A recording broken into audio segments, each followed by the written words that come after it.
Welcome to the Walrus Talks, Canada's Creative Power. I'm Nanaba Duncan, and I'm going to be your host for this evening. A few years ago, I was a Walrus talker myself. I've also been an event moderator, and so I'm excited to host tonight's The Walrus Talks here in Ottawa. And this is where I work as a professor and Carter Chair in Journalism, Diversity, and Inclusion Studies at Carleton University.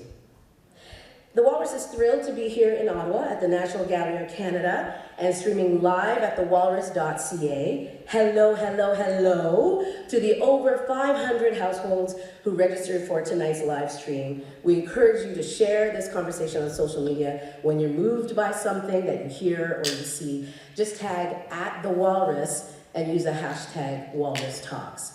So first, I want to take a moment to acknowledge the land that I'm on, below my feet. I started life in a land now called Accra in Ghana. I come from two tribes. The Fanti tribe of my father, the people who live by the water, and the Akwapin tribe of my mother, the people who live in the mountains. My parents brought me to Turtle Island when I was really young, and I know what it's like to feel connected to a land and its people. And so today I recognize that we're gathered on the traditional unceded Anishinaabe Algonquin territory in Canada's capital city. Ottawa is home to many diverse First Nations, Inuit, and Métis people, and we're honored to carry on a tradition of storytelling. And so I encourage you to reflect on the land that you're on, wherever you're joining us from today, in this room or online. I'm going to tell you a little bit about the Walrus. It started as an optimistic project over 2 decades ago to foster conversation across Canada. And these conversations are complex, they're necessary, and they take many forms. You can find the Walrus's work online at thewalrus.ca, in print, on newsstands, or by subscribing to the Walrus magazine. You can also listen to the Walrus's podcasts. Did you know they had podcasts? They do. You can also join in events like this one. And all of this work is powered by donors and supporters and partners, and tonight is a great example of the power of partnerships. We've got 7 important cultural institutions coming together for this event, and we have the unique opportunity to hear directly from the leaders of these organizations as they share the stories of cultivating Canada's creative power. So on behalf of the Walrus, a huge thank you to each of tonight's partners and to all of you for being here. I'm a proud subscriber of the Walrus, and I've been reading the words of the executive director and my good friend Jennifer Hollett's messages about how now is a critical time for Canada's arts and culture sector. For many years, the sector has played an essential role in bringing people across the country together and reflecting our ever-changing identities. So it's a perfect time to be listening to these speakers. So the speakers that you're going to hear tonight represent institutions with different mandates, but what they have one thing in common, and that is that culture connects us. Every speaker has 7 minutes each.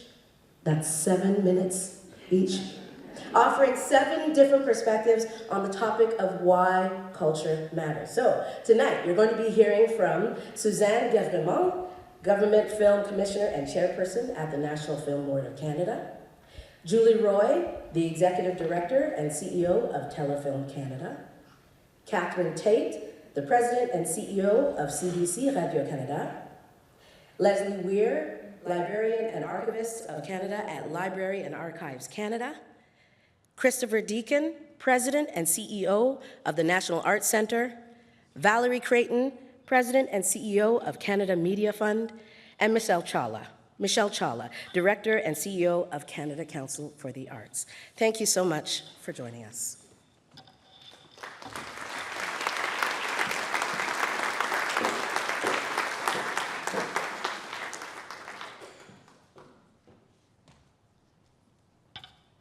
So good evening. My name is Suzanne Guèvremont, a Government Film Commissioner and Chairperson of the National Film Board of Canada. Ladies and gentlemen, mesdames et messieurs, a little over 8 minutes. That's how long it took to leave an indelible mark on the world of cinema and to cement the importance of diverse Canadian perspectives. The story is simple. It begins with 2 men reading 2 different newspapers, same front page story, 2 distinctly opposing views of the world. They live happily next to each other, celebrating their differences. until the discovery of a scarce and valuable natural resource. Claims of ownership and greed lead to a dispute, first about who has the right to control this natural resource, and then about the drawing of a border for their respective territories. Sound familiar? The hostility escalates into violence, hatred, and their eventual and mutual self-destruction. The story is a powerful statement on the tragedy of human conflict and the absurdity of war. A statement that is as powerful today as it was when it was first created in 1952. The film is called Neighbors, and it was directed by the one and only Norman McLaren. It is arguably the most celebrated National Film Board production of all time. Winner of the Academy Award for Best Documentary Short Subject, it was added in 2009 to the UNESCO's Memory of the World Heritage Collection, earning its place alongside Gutenberg Bible, the original manuscript of Beethoven's Ninth Symphony, and films such as Metropolis and The Wizard of Oz. This film is both timeless and timely. It revolutionized the cinematic technique of stop-motion animation. Even today, this film remains an extraordinary example of the power of art and storytelling to bring issues to light, to inspire self-reflection, to create spaces for shared experiences. But what does it have to do with the present and future of Canada's creative power? Because Canadian stories matter. Because Indigenous stories matter. Because Canada's collective voice in the world matters. We believe the institutions represented here today play an essential role in strengthening the bonds between people in our country. We believe stories, art, and culture help reflect and shape our identity and contribute to a better understanding of our many communities in ways that are fundamental and vital for our democracy and for the advancement of diversity and social inclusions in our hearts and in our minds. For 85 years, the NFB has enabled Canadians to see and hear each other's story, and over that time, the NFB has won 12 Oscars. No other film organization based outside Hollywood has earned more Oscar nominations than the NFB, 78 in total, and is celebrated and recognized around the world with thousands of awards. One could say we have the best family album ever. De tout temps, l'art et la culture ont créé des espaces communs. Dans cette époque inquiétante, ne croyez-vous pas qu'il est essentiel de préserver ces lieux de partage qui nous rassemblent dans notre diversité? Fini le temps où des millions de gens regardent un film en même temps. Les publics sont fragmentés, la concurrence, surtout américaine, est féroce. Les institutions culturelles doivent s'adapter pour rejoindre le public, parce que si beaucoup de choses ont changé, d'autres restent immuables. Comme à l'époque de Neighbors, une nouvelle génération de Canadiens et Canadiennes fait face à des questions universelles d'environnement, de paix, de guerre, d'équité et de justice. La meilleure façon de les aborder est de partager des histoires qui nous rappellent qui nous sommes et pourquoi nous sommes ensemble. L'ONF doit préserver et accroître ces espaces de partage. Nos efforts passent par nos histoires racontées, certes, autant que par nos moyens de diffusion. Évidemment, les applications numériques. Mais saviez-vous que chaque année, l'ONF participe à plus de 5000 projections communautaires à travers le pays et que plus de 440 000 professeurs accèdent à nos contenus à tous les jours? Nous croyons donc dans le partage du récit. Nous croyons aussi dans le partage du moment. Visionner un film en groupe qui nous émeut demeure une expérience puissante qui crée des liens. Peu importe comment nous consommons la culture, il est essentiel de rejoindre les Canadiens et Canadiennes de toutes les générations avec des histoires qui les touchent dans leur cœur et dans leur réalité, parce que leur voix compte. Mais parce que les plateformes sont contrôlées par des intérêts étrangers, parce que la crise du journalisme local contribue à une perte de contact entre les citoyens, il faut se réapproprier notre récit. Se comprendre et apprendre de l'autre demande toutes sortes de contacts avec la culture. Le documentaire et l'animation sont des formes riches de découverte et de compréhension culturelle. Ils sont donc d'une extraordinaire pertinence. L'ONF se doit d'être le choix naturel du public canadien à la recherche d'un autre regard, un contrepoint à l'instantané et au spontané. Le lieu où des histoires canadiennes et autochtones sont mises en lumière en français et en anglais. Un lieu de profonde compréhension. Back to McLaurin's film Neighbours, the irony is not lost on me that Neighbours delivers a powerful message without dialogue. Let's challenge ourselves to foster a culture that values dialogue over division, that cherishes social inclusion in every shared space and experience. As we take steps to protect Canadian cultural sovereignty, it's also interesting to note that the version of Neighbours that won the Oscar was not the version McLaren originally created. No. To make that film more palatable to American audiences, McLaren was forced to remove a scene in which the two men fighting over a flower killed each other's wife and child. It wasn't after the atrocities at the end of the Vietnam War that McLaren was able to reinstate the original sequence for American audiences to see. Neighbours and so many other films at the NFB serve as a reminder that Canadian stories are not mere luxuries. We must continue to invest in, protect, and promote Canadian cultural perspective. Our stories are essential to our understanding of what it means to be here, to be human, to live together in this fractured world, and to narrow the divide that separates us. And yes, ladies and gentlemen, that is Canada's creative power. Thank you.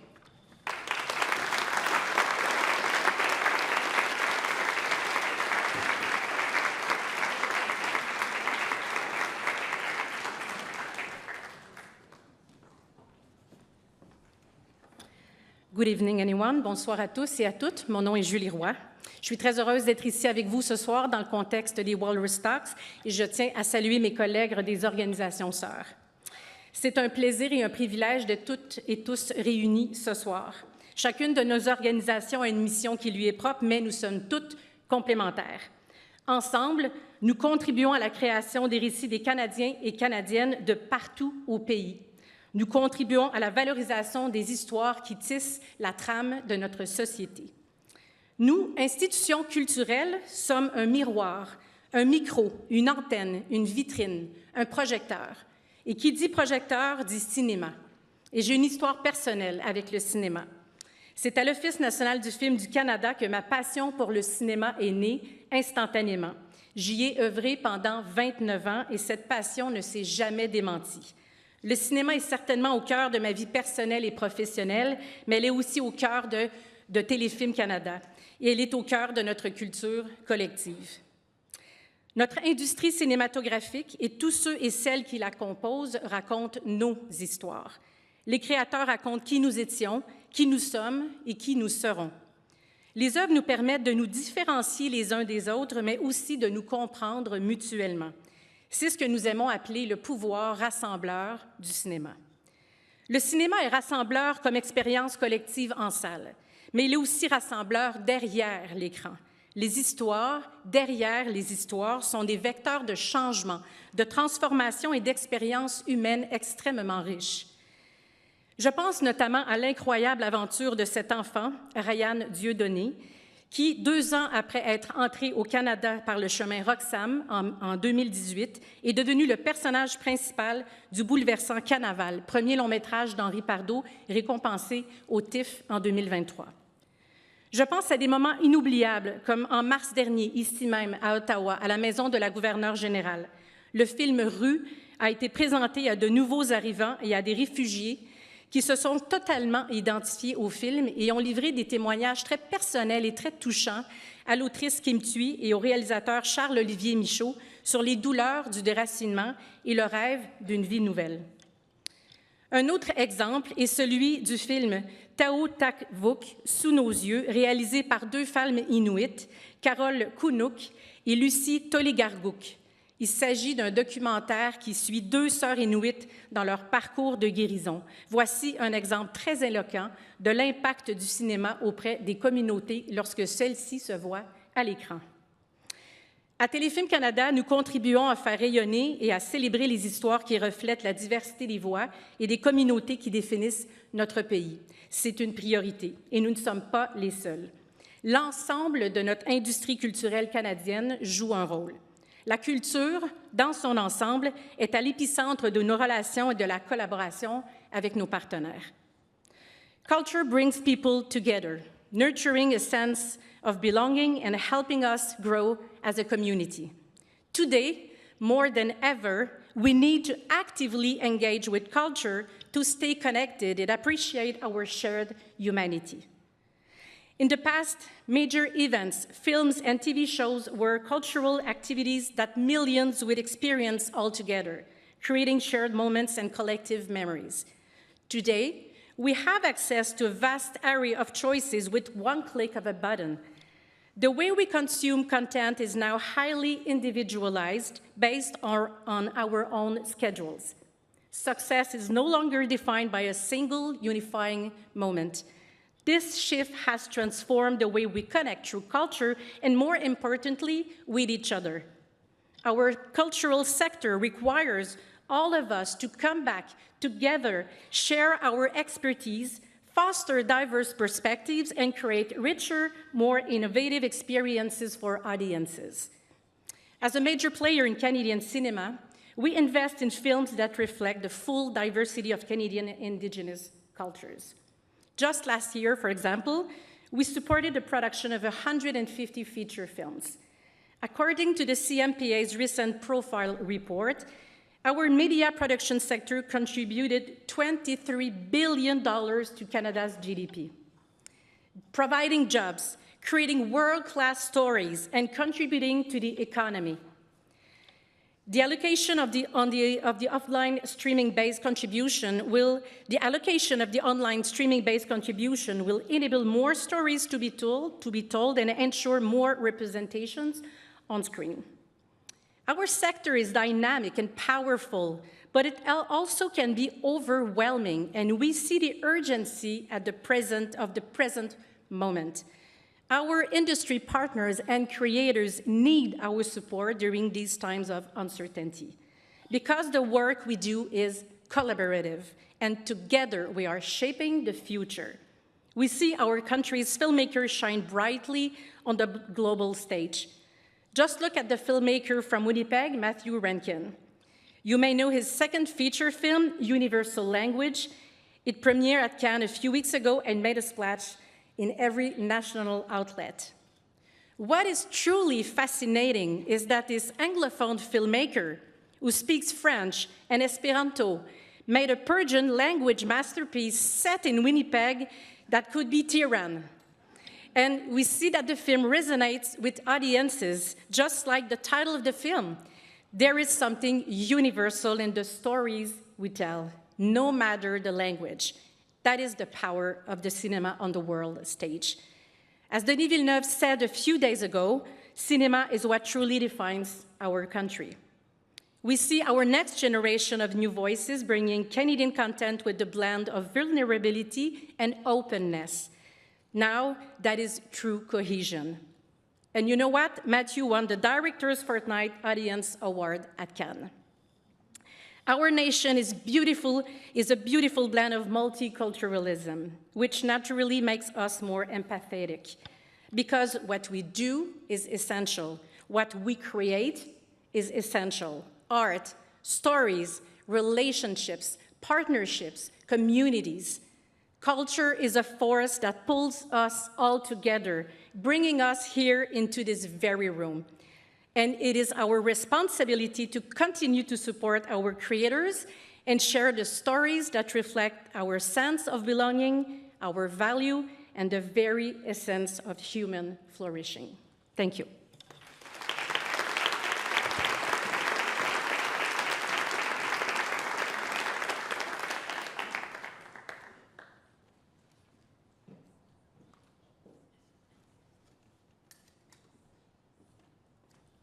Bonsoir. I'm Catherine Tait. Thank you to all of my colleagues for joining me in this adventure tonight. Before I was president and CEO of CBC Radio-Canada, I was a producer. And the thing I love most about producing is the job of making something out of nothing. Sure, we use scripts, literary works, graphic novels, even video games as underlying material. But at the end of the day, the producer's work is to bring to life a story in a way that reaches through the screen to touch hearts and resonate with audiences. There are dozens of reasons why TV shows and movies click with audiences. But the most important one for me is authenticity. Who are these characters? Are they true to the setting, their jobs, their uniforms, accents, relationships? And who has invited us into this world? And do we trust them to guide us? A couple of months ago, I attended a launch screening in Surrey, BC, for CBC's new series, Allegiance. It was a wonderful evening, which kicked off with young Sikh dancers bursting with energy and pride, because this series is not only shot on location, it's about the location. A police show set in a Sikh community. I'm often asked what's different about CBC or Radio-Canada's shows. And I answer, we're the only broadcaster in the country with the mandate to reflect all Canadians. A series like Allegiance is rooted in truth-telling, featuring a rising Punjabi star, Sumpinder Raik, exploring what it is like for this Punjabi rookie to police her own community. And Allegiance helps us as Canadians understand the nuances and complexities of one of our largest and most successful communities of immigrants. And in this way, it connects us. J'ai vécu une expérience similaire en janvier au lancement très excitant d'une nouvelle série de Radio-Canada intitulée L'Akainu, qui est devenue la première comédie du diffuseur public campée dans la communauté haïtienne. L'Akainu signifie en créole « notre maison ». Cette série nous fait découvrir le quotidien de 3 générations de Québécois d'origine haïtienne dans une fiction créée et interprétée principalement par des Québécois afrodescendants. Le lancement s'est fait à la Maison d'Haïti, à Montréal.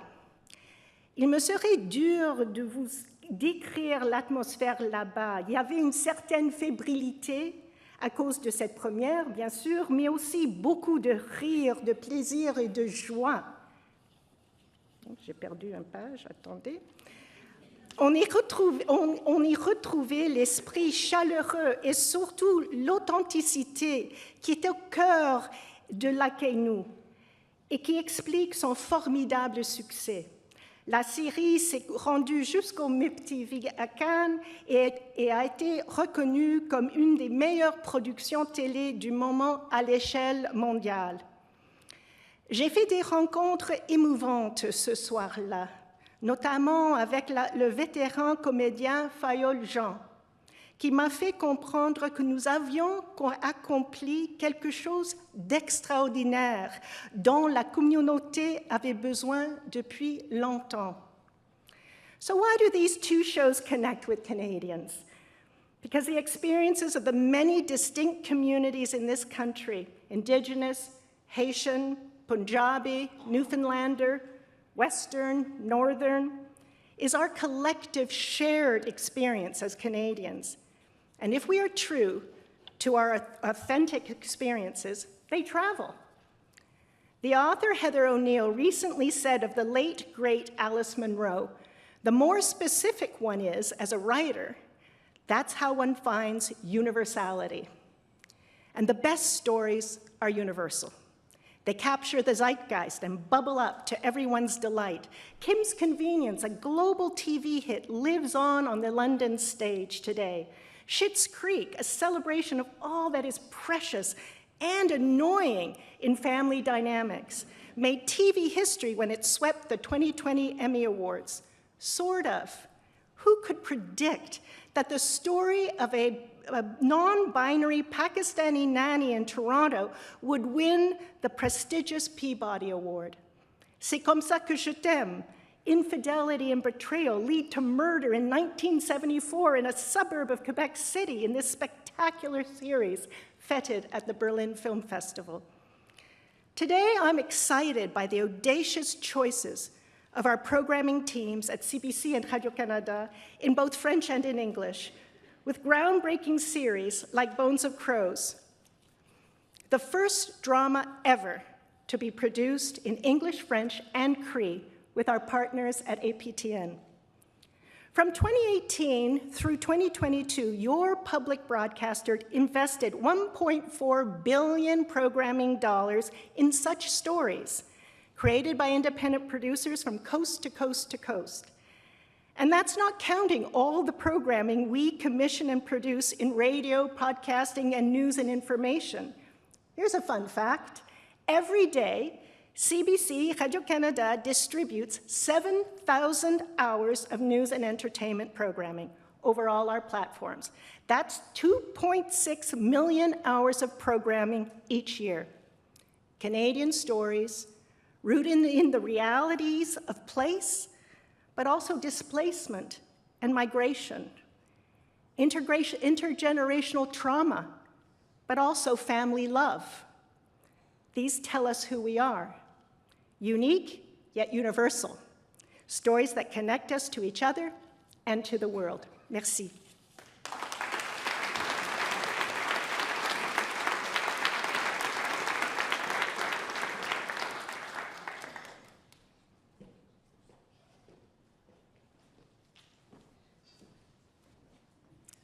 Bonjour, je suis Leslie Weir de Bibliothèque et Archives Canada.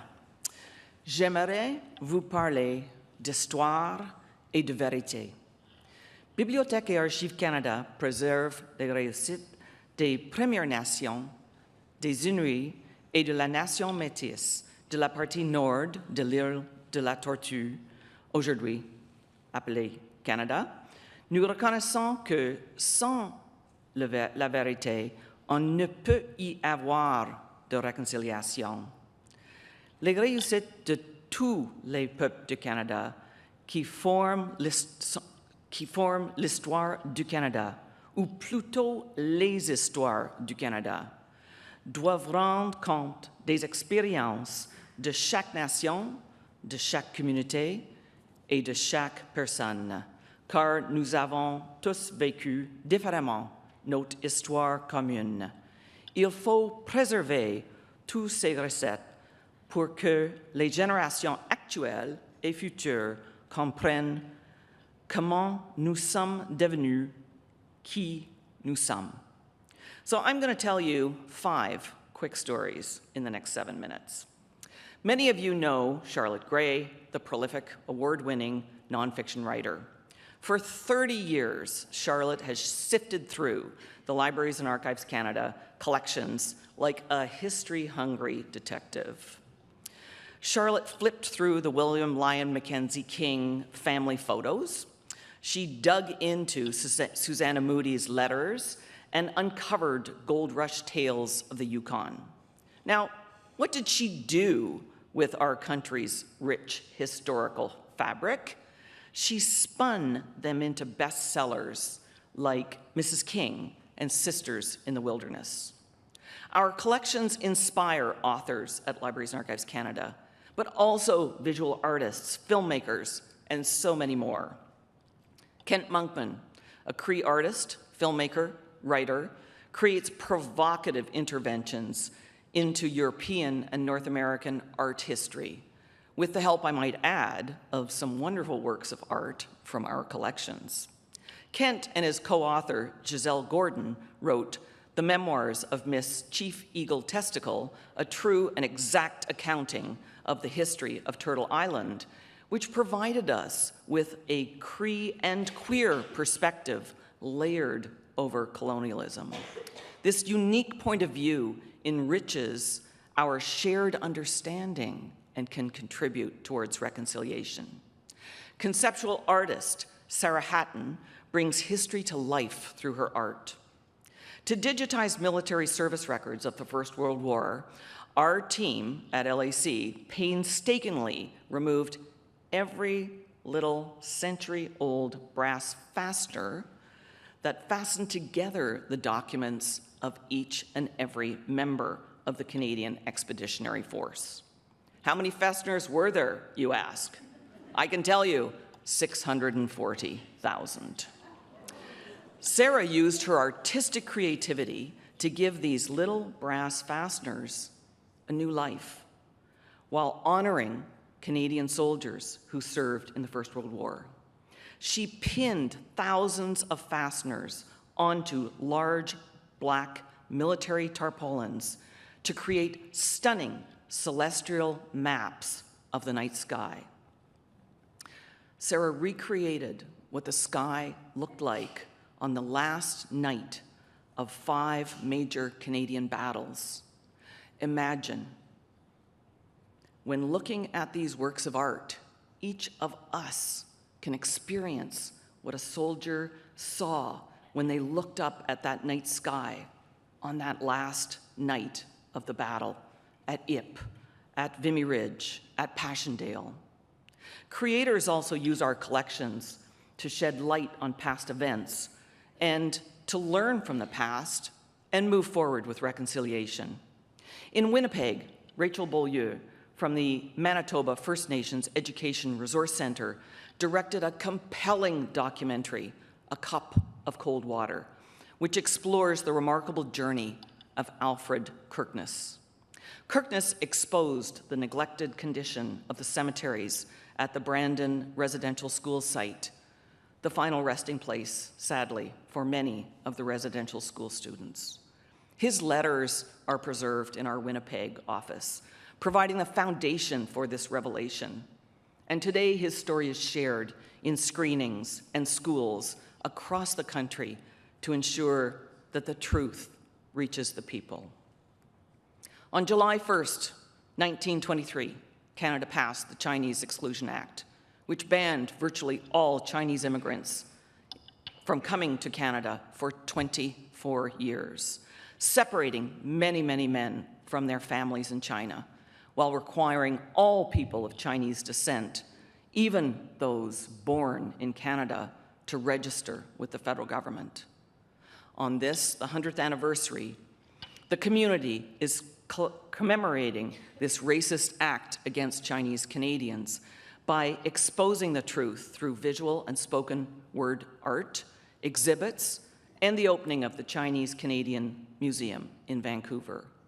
Internationally renowned local digital media artist, Eric Chan, aka Ip Man, explored his own family connection through his mural for the exhibit The Paper Trail, a history of the Chinese Exclusion Act in Canada at the Canadian Museum of History.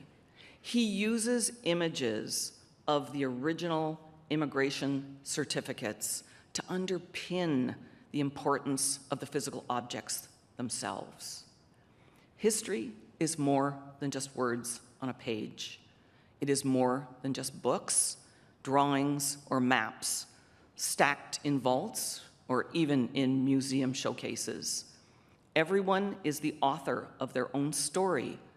Within the vast heritage of our past, individuals can discover stories to broaden their perspectives, enrich their understanding, and unleash their creative powers. J'espère que nous continuerons de voir à peu près des histoires bouleversantes et de nouvelles idées, qu'elles soient exprimées dans des livres, des œuvres d'art, des films, des chansons ou d'autres manières selon l'inspiration des créateurs. Pour ça, à Bibliothécaire Archive Canada, nous devons préserver et rendre accessibles tous les documents historiques qui racontent véritablement notre passé. C'est plus que jamais le cas à notre époque où la désinformation, félicitée par l'intelligence artificielle générative, peut être utilisée pour réécrire le passé. J'espère enfin que le fait de raconter nos histoires et de comprendre notre passé nous aidera à créer un meilleur avenir pour nous tous. Merci beaucoup. Thank you. Miigwech.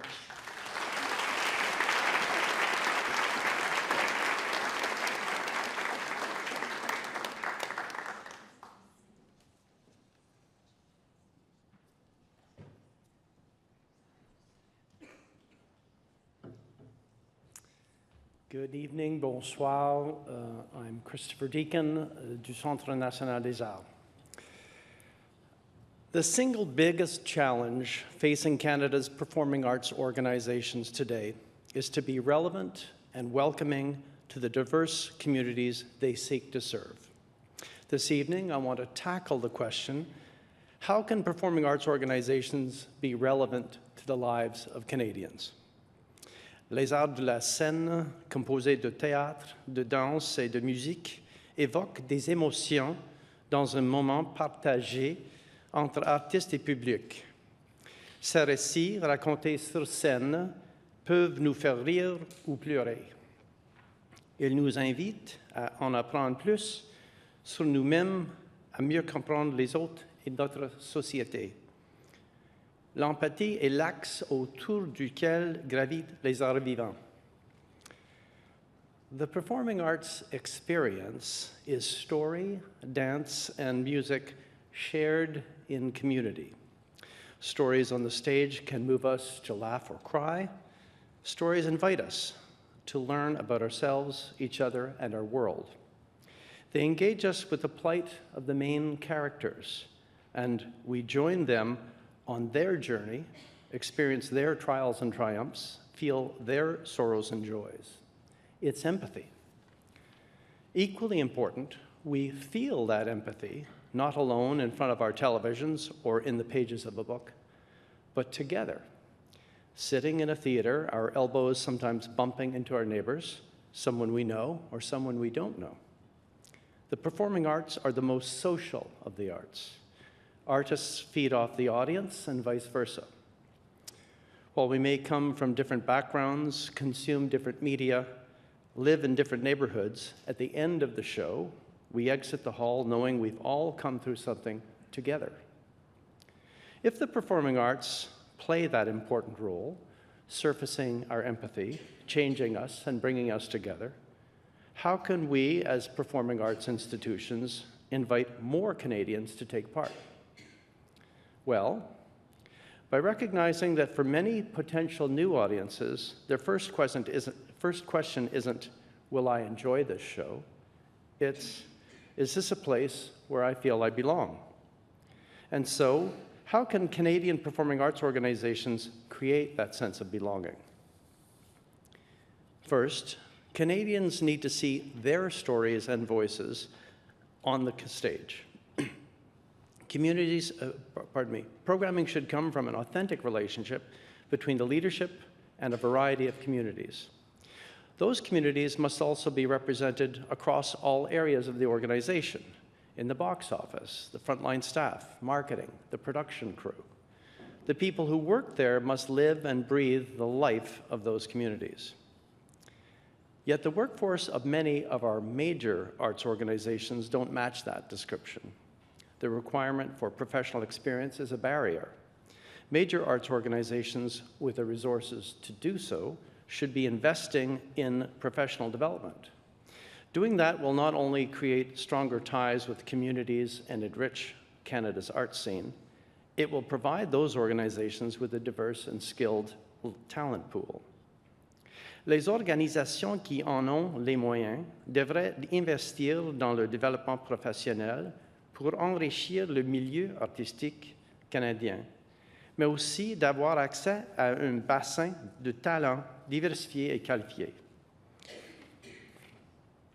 Le milieu des arts de la scène doit aussi rejoindre de nouveaux publics en créant des œuvres d'art qui expérimentent et incarnent ce que le Canada aujourd'hui. Ce sont ces histoires que les Canadiennes et Canadiens veulent voir, que le monde entier veut entendre.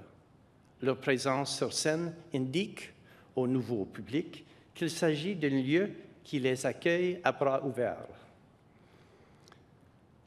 A perfect example of stories Canadians are craving, that the world is craving, that express and embody what Canada is today, is Mahabharata by Toronto's Why Not Theatre. It brings to life the 4,000-year-old Sanskrit tale and features a cast comprised entirely of performers from the South Asian diaspora. The National Arts Centre's Creation Fund invested in this extraordinary production, which debuted at the Shaw Festival in March 2023. In October, it enjoyed a practically sold-out run at the Barbican Centre in London, England, won rave reviews, and attracted a highly diverse audience. It's an ancient story and a Canadian story, and I hope you will come to see it on our stage next spring. At the National Arts Centre, we are on a journey, working to engage with new audiences and inspire that sense of belonging. We have recruited a brilliant artistic leadership team that is highly diverse. Next year, we will celebrate the 5th season of NAC Indigenous Theatre, which elevates Indigenous voices, stories, and languages on the national stage. Its leadership and much of its team are Indigenous. And our strategic plan, The Journey Ahead, places a strong emphasis on creating a sense of belonging and opening pathways for artists and arts professionals from all cultures to build their careers. We have much more work to do, and we're learning and listening as we go.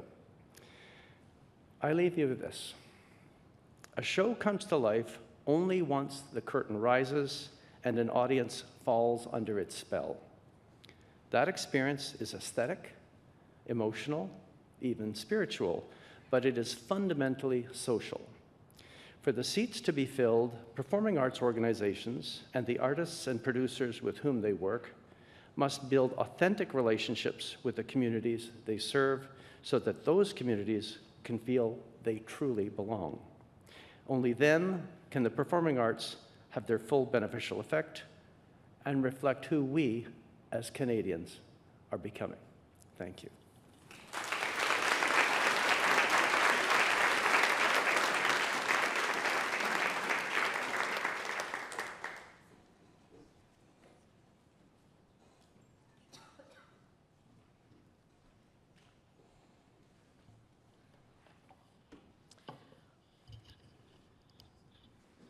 Good evening, everyone. Bonsoir à tous. I have the privilege and pleasure of serving as the President and CEO at the Canada Media Fund. The CMF is the largest fund in Canada that supports the development, production, and promotion of Indigenous and Canadian content across all audiovisual platforms, primarily television, but also film, video games, and immersive entertainment. So think of series like Orphan Black, Schitt's Creek, Pour Toi Flora, Le Bye Bye, Stat, Children Ruin Everything, well, at least mine did, and hit video games like Dead by Daylight, Rainbow Billy, and Ravenlock. So Canada's creative power is more than just the title of this talk. Canada is a creative powerhouse. So what is it that explains the sheer creative power of a relatively small country neighboring the most powerful culture manufacturer and exporter in history? Well, it's a word we've heard a lot tonight: authenticity. That's the source of our creative power. Amidst a media glut and countless voices vying for attention, authenticity is the edge that helps our stories break through. It's Canadian creators reflecting the diverse, multifaceted nature of our society.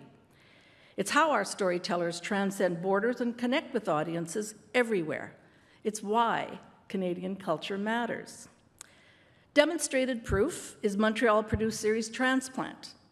Medical dramas have been long ahead of the curve in terms of on-screen representation.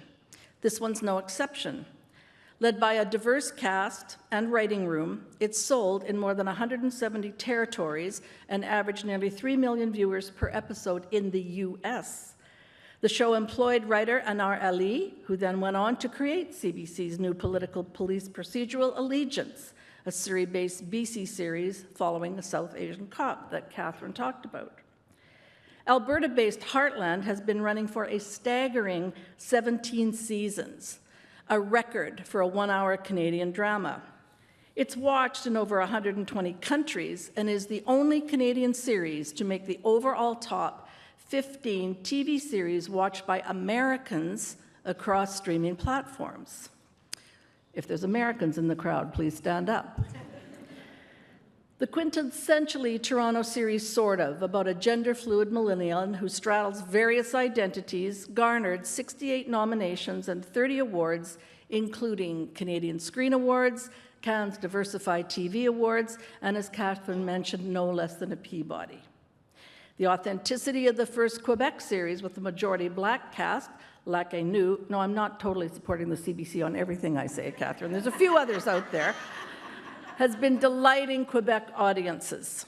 And of course, Little Bird, which follows the story of Bezig Little Bird, an Indigenous woman who was taken from her family during the 60s scoop and adopted into a Jewish family.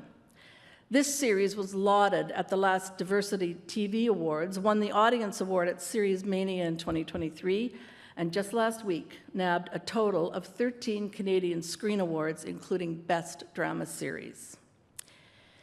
I've been in this industry nearing 40 years, and I've seen the impact of our storytelling.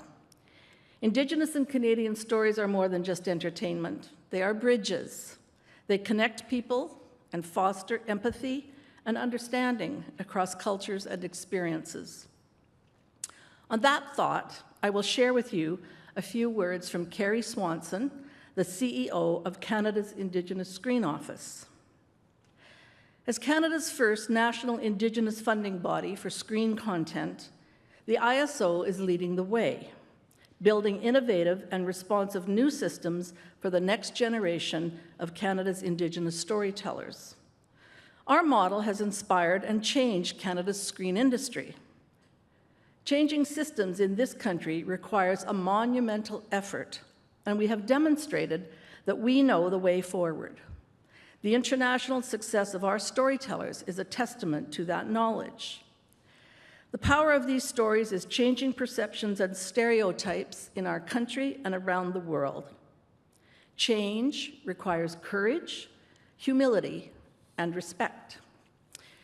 When you talk about the power of culture in Canada without Indigenous people present, you are missing the beating heart of this land, its history, and the storytelling that helps us make sense of it all.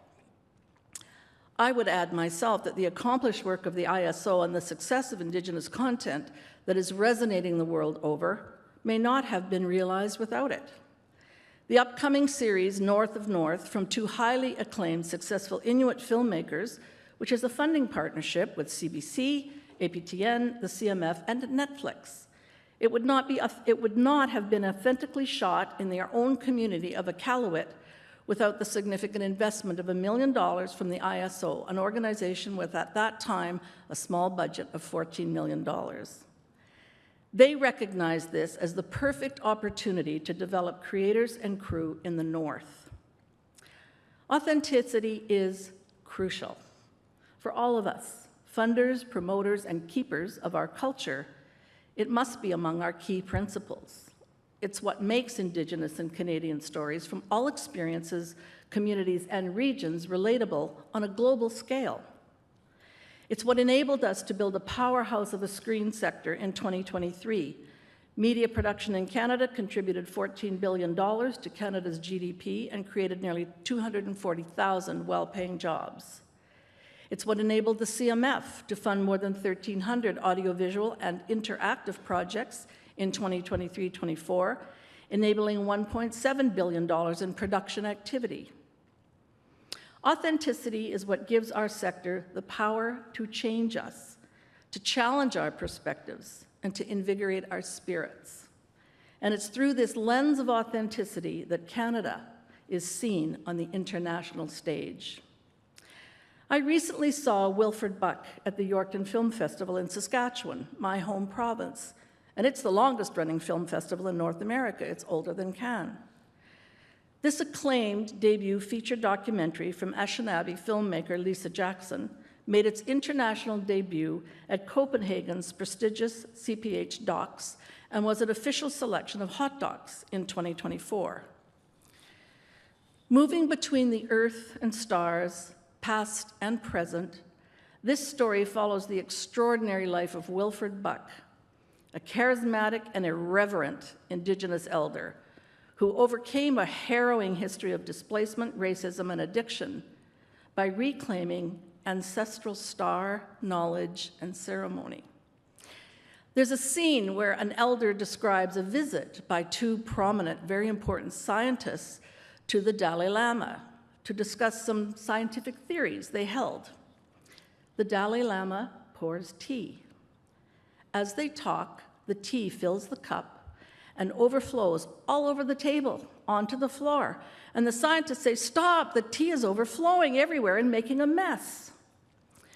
Well, the Dalai Lama replies, saying something like, and this is not a quote, "Well, and so it is with your mind.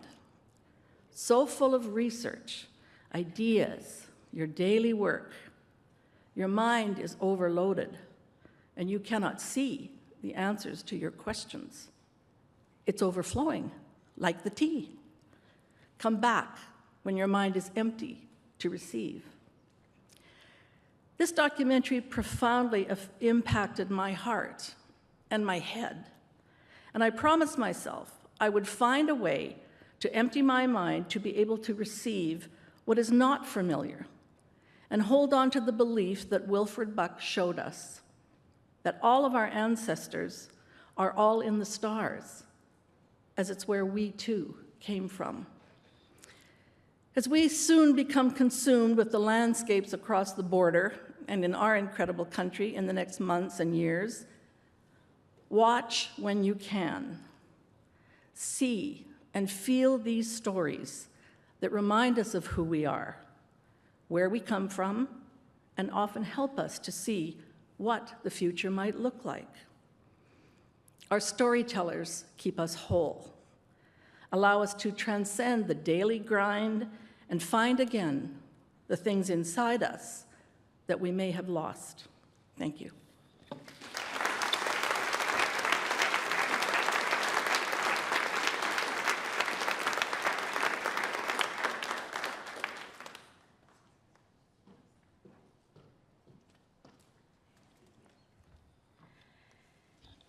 Good evening, everyone. Bonsoir à tous. I'm Michelle Chawla. I'm the CEO of the Canada Council for the Arts. So I'd like to begin by asking those of you in the room a question. By a show of hands, who in this room has either heard of or seen the musical Come From Away? Wow. So to those who can't see the audience in the room, there are many, many, many hands up. So for the benefit of those who aren't familiar with Come From Away, it was created by two Canadian artists and is based on a true and truly Canadian story. It recounts how, on September 11, 2001, 7,000 stranded airline passengers were welcomed and taken in by the small community of Gander, Newfoundland, and Labrador. The artists behind the storytelling remind us of the importance of connections across cultures and how communities can be there for one another when it matters the most. They have also created a powerful shared experience that reminds us of what it means to be human. Come From Away was a smash hit on Broadway and is currently touring the world, reaching audiences far and wide. What you may not know is that many years ago, when it was in its very early stages of development, this musical got a grant from the Canada Council for the Arts. I'm going to shift gears for a moment. In the past few years, the Canada Council has been seeing and supporting more and more creative projects that are grappling with some of our society's biggest challenges. And this illustrates how the arts have the power to create impactful changes in our societies.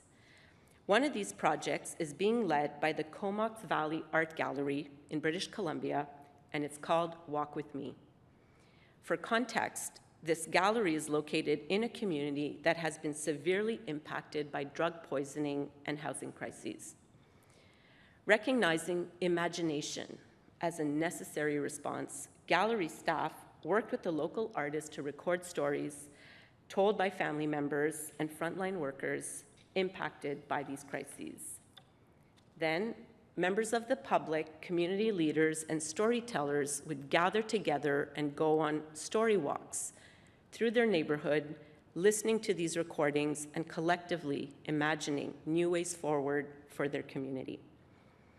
With this project, the Comox Valley Art Gallery is inspiring others to reimagine how galleries and other traditional art spaces can help transform communities for the better.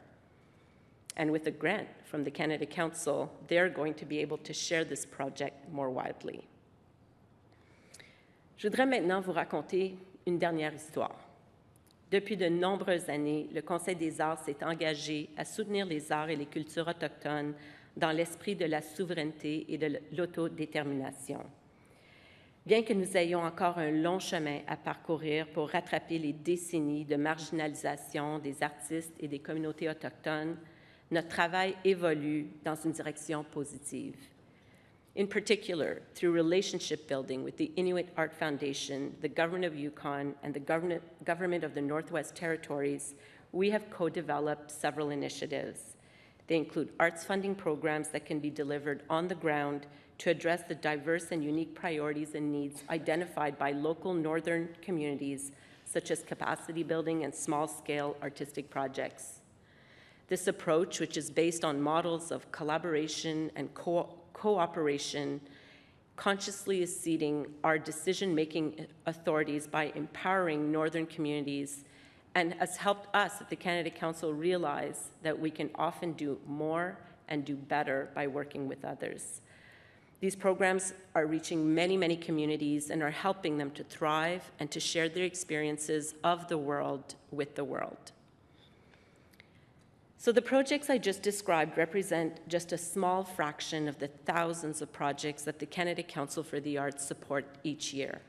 As a federal funder, we support the entire arts ecosystem. And in this ecosystem, there are three main components. There's the artists that create the art arts organizations that provide platforms for art to reach art-goers, and Canadian publics, like all of us, who go out and participate and experience the arts. The Canada Council's funding helps ensure that arts organizations remain cornerstones in their community, making it possible for Canadians to experience great art from coast to coast to coast. Our funding also helps ensure that artists are able to create the next great novel, the dance performance, the art exhibit, play, or concert. Without them, there would be no great art. This has always been a delicate and symbiotic relationship between artists, arts organizations, and audiences, but now this relationship has been disrupted. The last few years drastically changed how people consume art and culture, and it has become a lot harder to draw people out of the comfort of their homes to experience the arts live and in person. This has led to lower revenues across the sector, which would be challenging enough on its own. But now it also costs more for artists to create art, for arts organizations to present it, and for Canadian publics to experience it. And this combination of lowered revenues and higher costs are creating an unsustainable imbalance in our ecosystem. As a result, we see many arts organizations that are closing their doors and many artists that are leaving the arts sector. So without ongoing, critical, sustainable funding for the arts, we need to consider what impacts will be on our regions, on our cities, and on our communities. What will this mean for our future? With the wars and the hate and the division that we're seeing in our world right now, there has never been a more urgent need for the arts. We need more beauty, more conversation, more connection. I'm going to go back to my first question, and I'm going to quote a few lyrics from Come From Away. You are here at the end of a moment, at the end of the world. You are here on the edge of the ocean where the story ends. So I want to leave you with one final question. Instead of letting the story end, where do we want the story to go? And I, for one, know that we need the arts to help tell our stories, to remind ourselves of our shared humanity, and to collectively build a vision for the future. Thank you. Merci.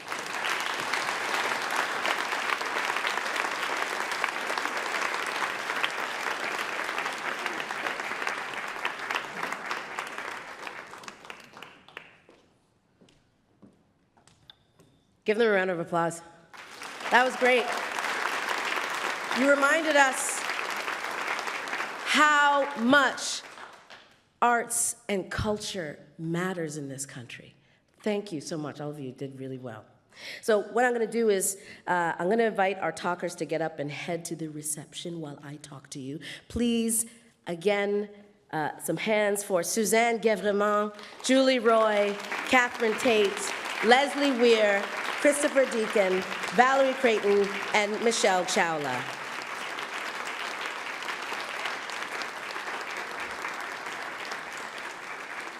So now you get to hear me talk.